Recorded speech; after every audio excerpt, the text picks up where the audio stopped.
I'd like to introduce author, mentor, and speaker, Randy Scott. I love the music that is here. That song, I Am Light, I listen to that on K-Love, it shows up, and such a beautiful song. And to be able to rock Natasha Bedingfield here, can't get any better. The monthly theme, as far as living everyday wonder through creativity, that seems pretty straightforward.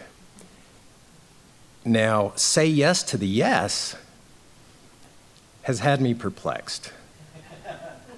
I am grateful, though, that I don't have to have something about a donkey, right? Next week is going to be super interesting. As I was thinking about say yes to the yes and how it applies to creativity, it's like, what does that really mean? And as I was pondering on it, what came to mind was a book by Greg McKeown on essentialism. And one of the things that he says, if it's not a hell yes, it's a no. Right? And so if you think about it, how many times do we say yes to something that we're lukewarm about? How many times do we fill our lives and become so busy by saying yes that we haven't learned to say no? So, to me, make your yeses count, right? Say no more often. And the reason I think this applies to creativity is because the more we say no, the more that we open up time for ourselves to ponder, to contemplate, to let creativity grow. James Clear said that if you have more than 3 priorities, you don't have any. So as we think about our lives and our priorities, if we focus on our priorities, we move those forward. And if we say no more, we open up time for us to be able to be creative. Creativity for me is such an important thing. So what is creativity? Jim talked about it in the beautiful messages he shared. Creativity is connection with the divine. Right? Creativity is using our inspiration and our intuition. It's leveraging our imagination. Now, one of the things that, as I was thinking about this in creativity, is there are a number of schools of thought. You know, we know that the divine is in and through everything, but there are also these concepts that everything exists right now that is past, present, and future. Some people call it, like Joe Dispenza, Greg Braden call it the quantum field. In the Bible, it's known as the Book of Life. It's also known as the Akashic Records. And as I've studied spirituality and science, for example, Leonardo da Vinci had drawings of a helicopter and an airplane back when he lived. Nikola Tesla had a patent for the cell phone way before it was feasible. If you look at the Egyptian hieroglyphs, there are pictures of helicopters and spacecraft. And so there's something to it. Also, for example, when the Wright brothers were working on the airplane, there were other people as well working on an airplane, and they didn't have any communication. So there's something to that. When I think of creativity, the thing that I think of most are kids. Right? Kids are amazingly creative. They have amazing imaginations. And I believe the reason is they have not been programmed with the thieves of creativity. So what are these thieves of creativity? Fear, attachment, and comparison. Right? When we are afraid that we're not good enough, when we're afraid of what other people think, we get small. We don't use our creativity. When we attach to the way that something's been done, and this is the way that you do it, we lose creativity. I had an interesting example yesterday. I took all my kids out to lunch, and my second oldest son, he's like 24, and we both got a seafood cocktail, and it had shrimp in it. Now, my whole life, the way that I have eaten shrimp is I grab it, I dip it in the cocktail sauce, I eat it until I get to the hard part, I put it down. That's the way I've done it. My son, he grabs it, he pulls off the thing before he even starts. And the secret there is you get about that much more shrimp, which is awesome. And so he pulls all those off, puts it in, and then he just puts a cocktail sauce around the whole thing. So I learned a new way to eat seafood cocktail because I chose non-attachment. Super powerful. And the last one is comparison. A lot of times when we compare ourselves with other people, we think that we should do it another way, or we think we're not good enough. And so comparison is another thief of joy. A couple examples of the way that I always learn from my kids. But when my oldest son was about 6 years old, I was upstairs and the toilet had flooded in the master bathroom. And so water was going all over the floor. And so there was a cup on the tub, and so I grabbed the cup and I started, trying to put it in the tub. And I asked my 6-year-old son, I said, go downstairs and grab something to help. I figured he was going to grab a cup. He goes down and he grabs a dustpan. Do you know how much more efficient a dustpan is at getting water off the floor? It was brilliant. It was brilliant because he didn't have the programming. Another one is my oldest daughter. She's on the autism spectrum, and she's just amazing. I can always trust her. She won't candy coat anything. She tells me how it is. But when she was younger, about 7 or 8, she'd always say, Dad, let's do an experiment.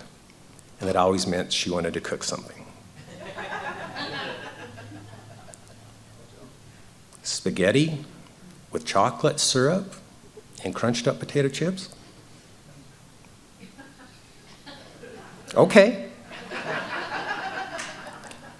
But if we think about it, all of the food that we eat today was an idea of somebody else. Right? Some are hits, some are misses. I would have hated to have been the person that figured out which mushrooms are good. Right? Well, that one killed him.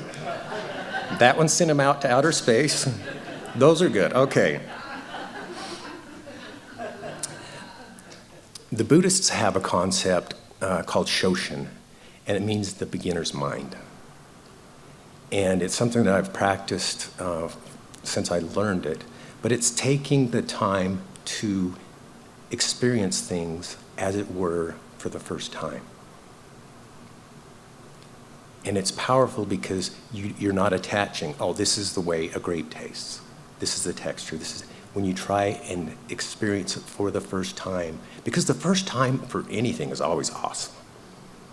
And so as we try and practice that, it allows us to develop our creativity as well. So one of the things is leveraging our imagination. Our imagination is creative. That's how we create. And a couple exercises that I do with my clients, one of them, like when we do a brainstorming session, instead of saying, okay, what are we going to do this year? How are we going to be successful? What I do is say, it is April 3rd, 2023. We had the most amazing year ever. How did we do it? So instead of going into this, oh, we can't do that or we can't do that, we just throw out ideas. And some of them are silly and some of them are far-fetched, but I've had some amazing ideas coming because you can't refute something that's already been done. So if it's a year in the future and this is what we did it. So it's a super powerful exercise. I do it myself every year as well. Another exercise is creating your superhero. And our superhero is who we are 5 years from now. Where do we want to be? Who do we want to be like? How do we want our relationships? And so as we use our imagination to create our superhero, we get super clear, and clarity is power. And then what we do is we create a list. Okay, if that's who they are, what do they do? What are the things that they do to be that type of person? And then you can start seeing if you can do some of those today, so you can be your superhero even faster. So those are a couple ways that we can use our imagination. There's a quote, and it says, "Love is pure creative energy at its highest level. Love expressed in human form actualizes our divine self." And this kind of goes along with the message that Jim gave. As we come from a place of love,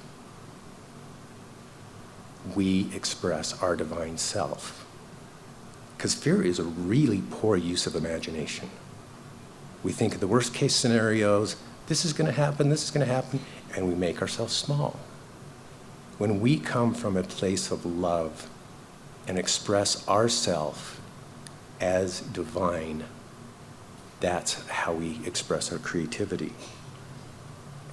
The next portion is about partnershiping, being a partner with the divine. Because the divine always says yes. Like in the Princess Bride, where he says, "As you wish," right? If you say, "I'm not good enough," "As you wish." "I'm awesome," "As you wish." That's another way of saying yes to the yes. The universe always says yes. So in creating a partnership with the divine, one of the things that I've said is the what and the why are up to me, and the how and the when are up to the divine. And as I do that, I can be super clear on what I want and why I want it, and then I can let the rest go, and it will show up. It will show up. At the same time, a lot of times, well, all the time, the divine thinks way bigger than we do, way bigger, and thinks in ways that maybe we didn't think of. When I started Empowerment 6 years ago, I figured I'd be coaching executives for the rest of my life, and the universe goes, "Oh, silly little human." And so I was guided into teen suicide. Still meets my mission, still meets my vision. I was led into addiction and reintegration of convicts. Still meets my mission. I was led into plant medicine. Still meets my mission. And so when we trust the divine, we get led into places that are much more beautiful than we could have ever imagined. There's a quote by Ernest Holmes, and he says, we are in the laboratory of the divine. What then shall we create?" Have you ever asked the divine what it wants to create through us? It's a very powerful question. When we choose to be a vessel and say, "What do you want to create through me?" It's magical. I write music, and I've got a notebook where I've got different songs, and I can tell the songs that I tried to create versus the ones that came through me. Because I've got, like, for every 20 songs that I tried to create, there's one song that came through me, and that's the one that's finished. All the other ones are like incomplete, and it's like, oh, that's cute. There's another quote by David Walker. He says, "You are worth more than you will ever experience but you will only experience what you think you're worth. Okay? You are worth more than you will ever experience, but you will only experience what you think you're worth. So as we look at ourselves, do we believe in our divinity? Do we really, have we gotten rid of the programming and the fear-based stuff that says we're not good enough, that says we're not divine? Another quote that goes along with that by Gary Zukov, he says, choosing is the act of creation. The most important choices you make are the choices about how you see yourself, the universe, and your relationship to the universe. So how do we see ourselves? And how do we see the universe? Is it a loving universe? Is it out to get us? As you wish. As you wish. I've always given the example of the puzzle, and each of us have unique puzzle pieces. Each puzzle piece only goes in a certain spot, and we have those puzzle pieces. We are valuable. We are unique, but we don't see the whole puzzle. And so we have the master puzzle maker that sees everything and knows how and when something goes into place. And do we trust the puzzle maker? I had a super interesting experience last Saturday, not yesterday, but the Saturday before. I decided to go on a motorcycle ride. It was a beautiful day, and that night, my 9-year-old daughter had a dance program up in North Ogden, and so I needed to be to that. But I thought, I'm going to go for a ride, and then I'll be back in time. And I left at about 11:30, and the place is about an hour away. There's an old Sinclair station in Alberta, which is south in Utah Valley, south of Utah Lake. And it's kind of a landmark for all the bikers. And I've known about it for years, never went out there, and I thought, I'm going to go out there. And so I jump on my bike, and I'm heading out there, and I get a little south of Saratoga Springs, and I see a biker on the side of the road. And there were a couple bikes in front of me, there was a bike behind me, but I get this clear message, pull over, dude.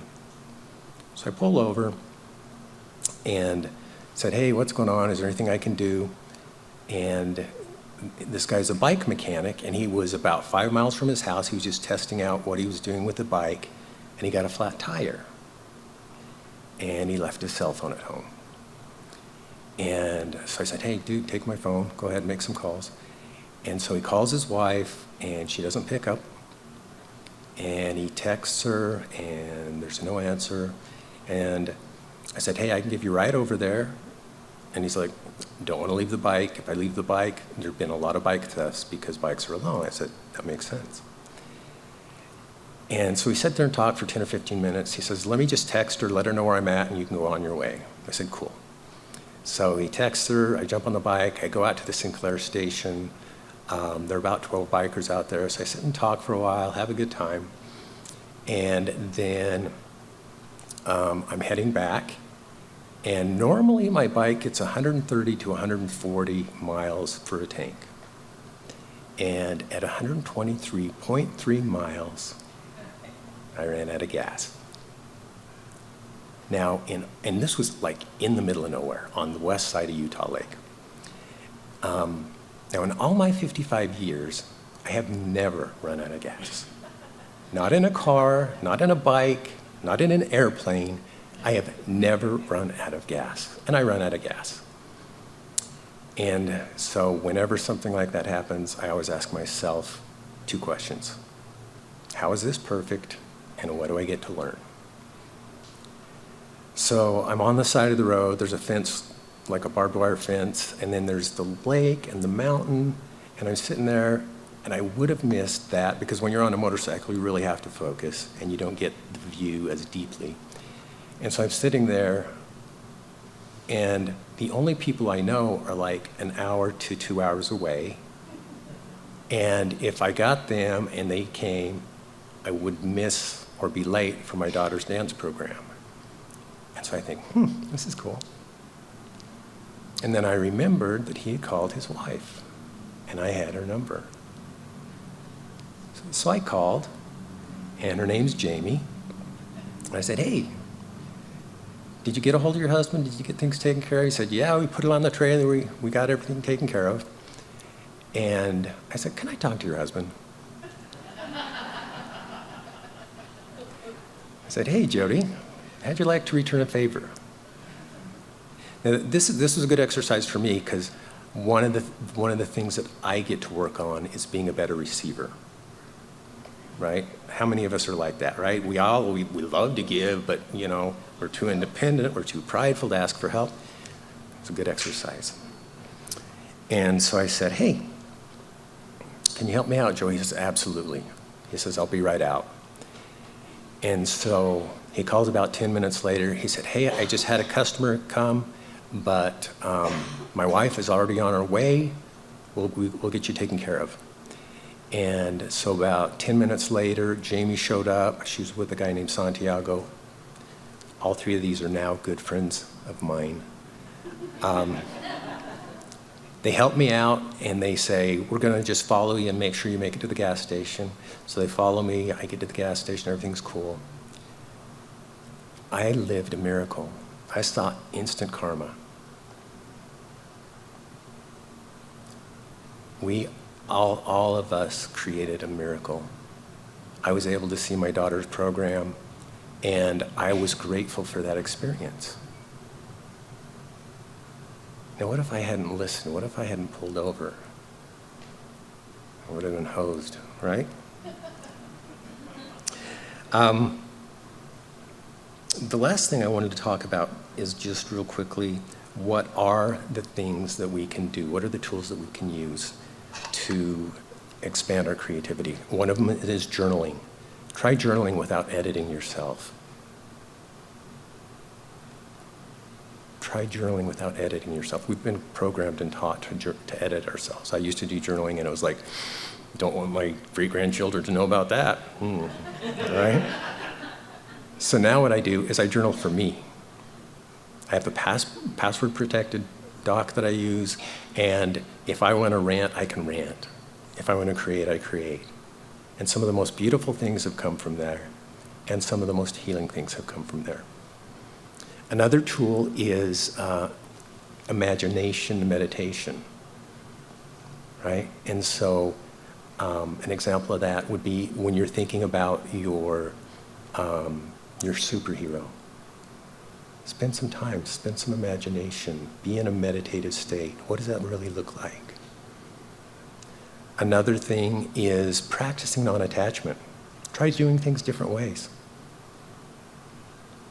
right? The more attached we get to something, the more the neural network and the neural pathways get embedded. When we try and switch things up, our brain becomes more malleable. We learn that there are new ways to do different things.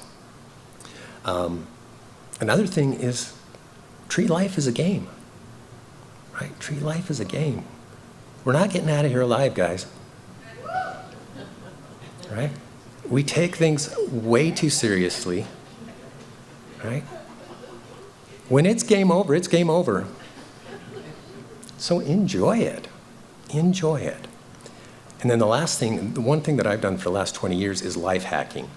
I have taken between 3 and 6 months, I will pick a new thing to life hack about, whether it be mental, emotional, or physical. And I see what works for me, right? If you look at the food pyramid and it says, 2,000 calories a day, blah, blah, blah, blah, blah. I've eaten 500 calories a day for the last 2 years, doing great. That's what works for me. I've tried polyphasic sleeping. I've tried all kinds of different things to see what works for me. We're unique. See what works for you. Use yourself as a laboratory.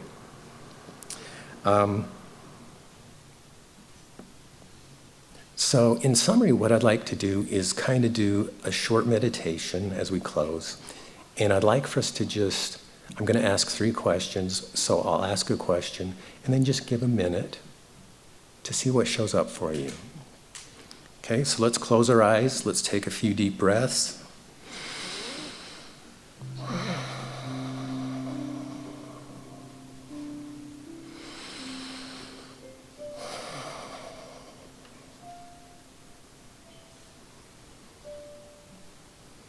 And the first question is, what does the divine want to create through me?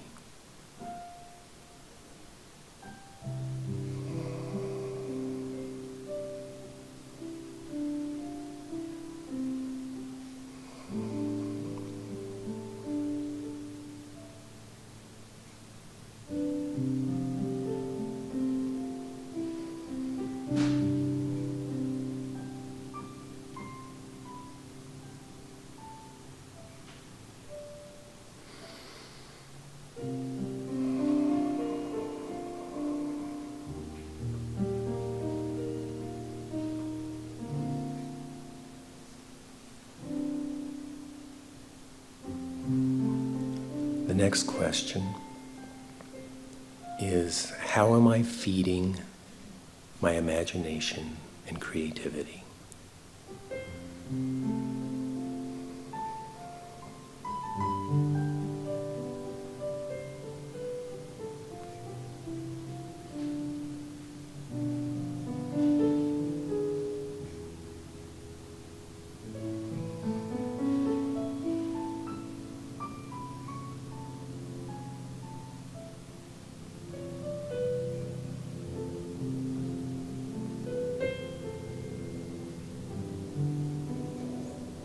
And the last question is, what are my unique puzzle pieces?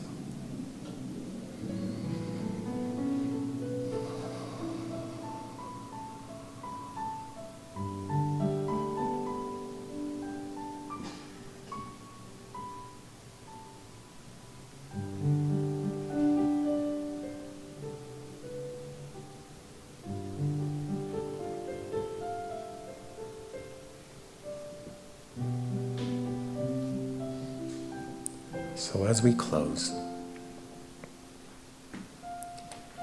may we all recognize our divinity and our connection to the divine.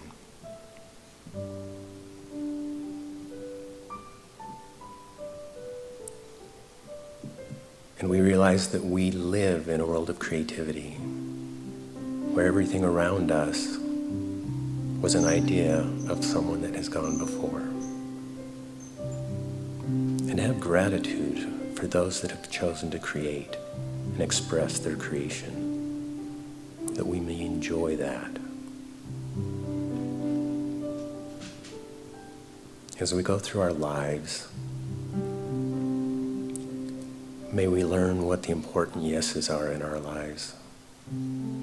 May we say no more often so that we may open up space for contemplation, inspiration, intuition, and creation.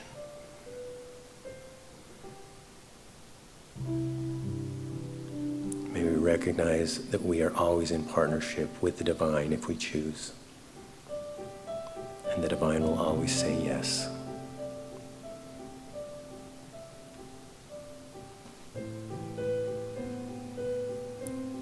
May we look at our individual lives. May we choose to come from love. May we choose to express our divinity. As together we say, and so it is.